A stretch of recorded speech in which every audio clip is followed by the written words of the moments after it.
The untold truth about King Solomon. Solomon was a beloved king, but with a troubling history. The Bible is a comprehensive and impartial book that doesn't attempt to shield us from the imperfections of our heroes of faith. It's challenging to think of kings remembered fondly in the Bible without including Solomon. He will always be remembered as a king who loved God so much that he offered 1,000 burnt offerings, sought wisdom, and shone with an uncommon understanding that brought peace and ended wars, as reported in 1 Kings chapter 3 verses 3 to 14.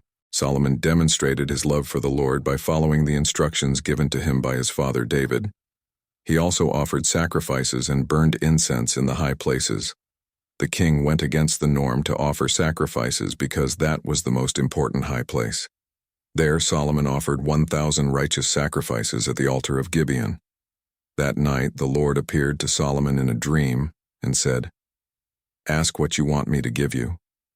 Solomon replied, "You have shown great kindness to your servant my father David, because he was faithful to you and righteous in heart. You have continued this great kindness by giving him a son to sit on his throne today.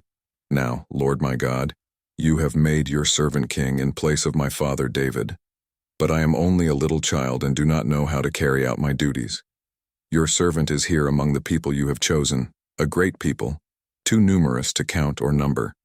So give your servant a discerning heart to govern your people and to distinguish between right and wrong.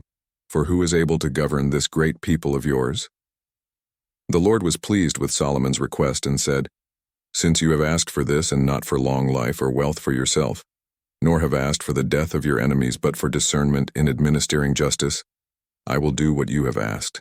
I will give you a wise and discerning heart, so that there will never have been anyone like you, nor will there ever be. Moreover, I will give you what you have not asked for, both wealth and honor, so that in your lifetime you will have no equal among kings.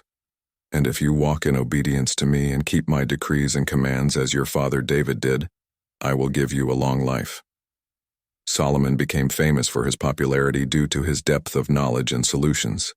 He wrote some of the most well-known books of the Bible, such as Ecclesiastes, Song of Solomon, and Proverbs, which are filled with wisdom. In these books he wrote many wise words, quotes, songs, and proverbs that are so profound that we still explore them today. Examples of these pearls of wisdom are Proverbs chapter 5 verses 1 and 2. "My son, pay attention to my wisdom. Turn your ear to my words of insight, that you may maintain discretion and your lips may preserve knowledge." Proverbs chapter 9 verse 10. "The fear of the Lord is the beginning of wisdom, and knowledge of the Holy One is understanding."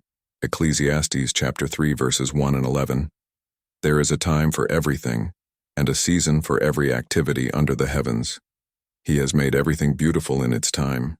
He has also set eternity in the human heart. Yet no one can fathom what God has done from beginning to end." Solomon was a wise man, easy to admire, and people from far and near came to seek his wisdom, wealth, or advice as described in 1 Kings chapter 10 verses 1 to 18. When the Queen of Sheba heard about his fame, she came to Jerusalem to test him with hard questions. She arrived with a great caravan carrying spices, large quantities of gold and precious stones. When she met Solomon, she discussed everything she had in mind. Solomon answered all her questions. Nothing was too hard for the king to explain. When the Queen of Sheba saw all the wisdom of Solomon, the palace he had built, the food on his table, the seating of his officials, the attending servants in their robes, his cupbearers, and the burnt offerings he made at the temple of the Lord, she was overwhelmed. She said to the king, "The report I heard in my own country about your achievements and your wisdom is true, but I did not believe these things until I came and saw with my own eyes. Indeed, not even half was told me. In wisdom and wealth you have far exceeded the report I heard. How happy your people must be. How happy your officials who continually stand before you and hear your wisdom. Praise be to the Lord your God, who has delighted in you and placed you on the throne of Israel. Because of the Lord's eternal love for Israel, he has made you king to maintain justice and righteousness."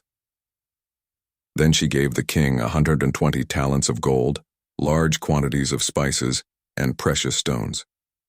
Never again were so many spices brought in as those the Queen of Sheba gave to King Solomon. The ships of Hiram brought gold from Ophir, and from there they brought great cargoes of almug wood and precious stones. The king used the almug wood to make supports for the temple of the Lord and for the royal palace, and to make harps and lyres for the musicians. So much almug wood has never been imported or seen since that day. King Solomon gave the Queen of Sheba all she desired and asked for. He gave her more than she had brought to him. Then she left and returned with her retinue to her own country. The weight of the gold that Solomon received yearly was 666 talents, not including the revenues from merchants and traders and from all the Arabian kings and the governors of the territories.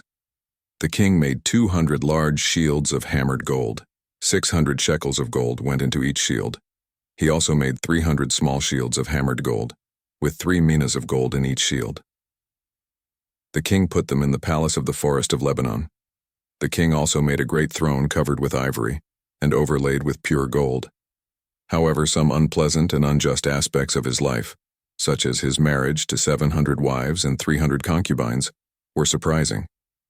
This decision to marry foreign women led him into idolatry, and his heart was no longer entirely devoted to the Lord. Despite God's prohibition, Solomon followed other gods, provoking God's anger. At one point, Jeroboam, a man of prominence, received a prophecy from the prophet Ahijah regarding the division of the kingdom. Solomon attempted to kill Jeroboam, who fled to Egypt and remained there until Solomon's death. Solomon, once the beloved leader of the 12 tribes of Israel, left only one tribe as his legacy. Solomon's life teaches that even celebrated heroes have weaknesses that must be confronted. Lust, weakness, and lack of discipline in relationships led God to distance himself from Solomon until he lost almost everything. In conclusion, Solomon's life serves as a lesson to confront weaknesses and stay faithful to God. Let us pray to God, thanking him for being the loving ruler of our lives, appreciating the lessons from Solomon's life, and committing to end our journey gloriously with purpose for the praise of his name.